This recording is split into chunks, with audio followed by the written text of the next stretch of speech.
गरीब साध साध सब नेक हैं, आप अपनी ठोरे। जो सतलोक ले जावेंगे वो साधु कोई और।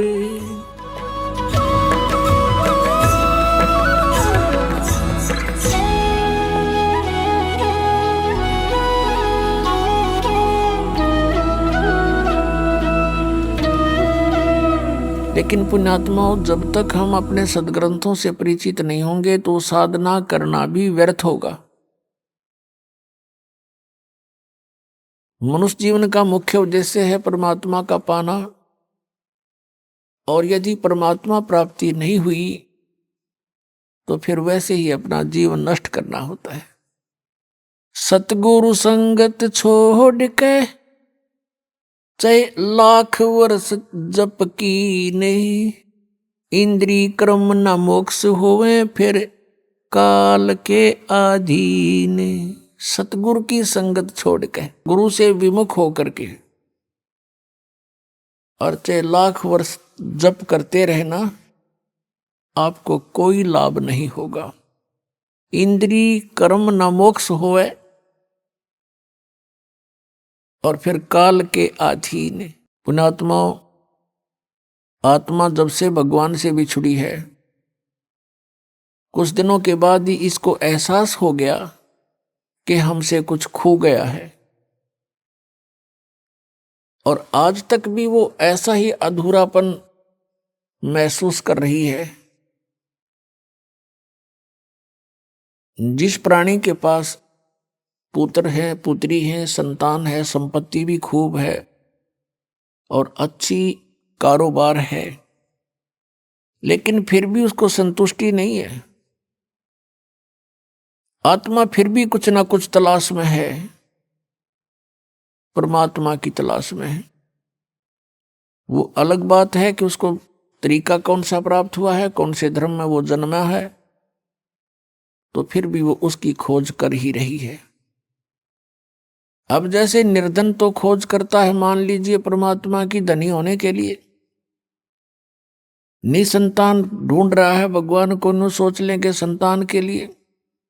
लेकिन जिसके पास सर्व संपन्नता है, संतान भी है, संपत्ति भी है, सर्व यहाँ का काल का सारा सुख है, और फिर भी वो भगवान की तलाश में है, तो इसका मतलब ये सर्व जो कुछ भी हमें प्राप्त है, जिसको हम यहाँ चाह करते हैं, ये पर्याप्त नहीं है।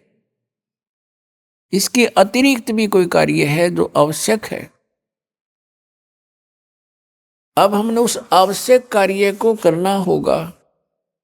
हम पहले अपना जो अनावश्यक कार्य है, केवल रोजगार के लिए, पेट के लिए, इसमें ज्यादा समय डिवोट कर रहे थे। अब हमने ये ज्ञान हो गया कि मनुष्य जीवन का मूल उद्देश्य परमात्मा प्राप्ति है, तो अब हम अत्यधिक समय अपने भगवान के पाने के लिए लगाएंगे। अब वही समय होगा, वही आपका कारोबार होगा, वही क्रिया होंगी।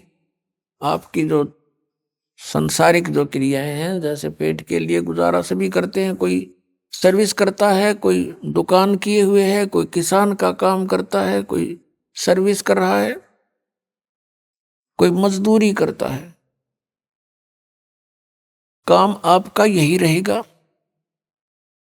लेकिन इसमें भगवान का समय अधिक लगाना पड़ेगा। हमने कैसे लगाना पड़ेगा? कई कहते हैं समय नहीं मिलता।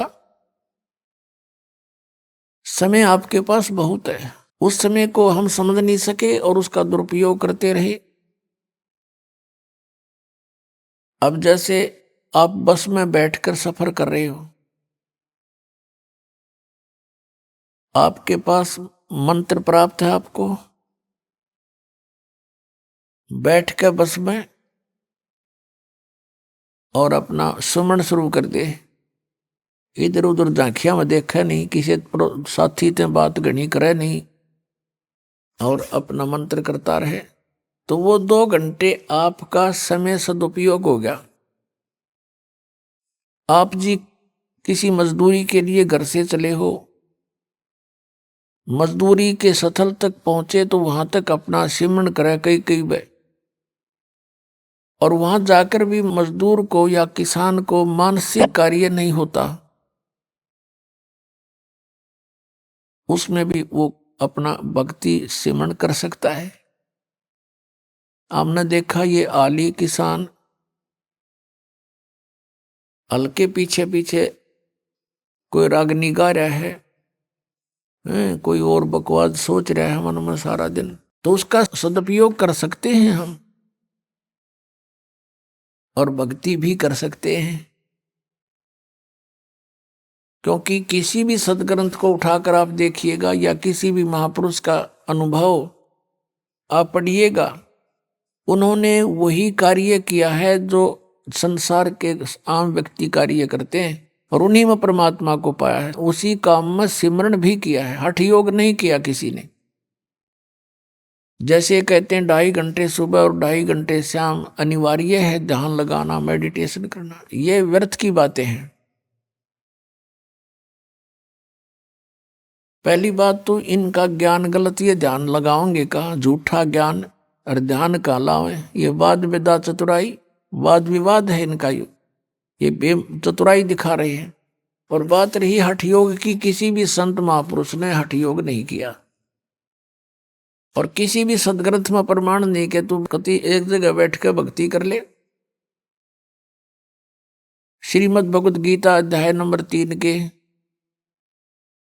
श्लोक नंबर 4, 5, 6 में स्पष्ट किया है कि अर्जुन, यदि तू काम छोड़ के हठ योग करने लग गया, अगर तू कर्म सन्यासी हो गया, कर्म सन्यासी का अर्थ है काम छोड़ के और एक जगह बैठ जा, चाहे जंगल में बैठा, चाहे कोई गुफा बना ले, या घर पे बैठ के वो व्यर्थ प्रयत्न कर रहा है, तो फिर तेरा निर्वाह कैसे चलेगा?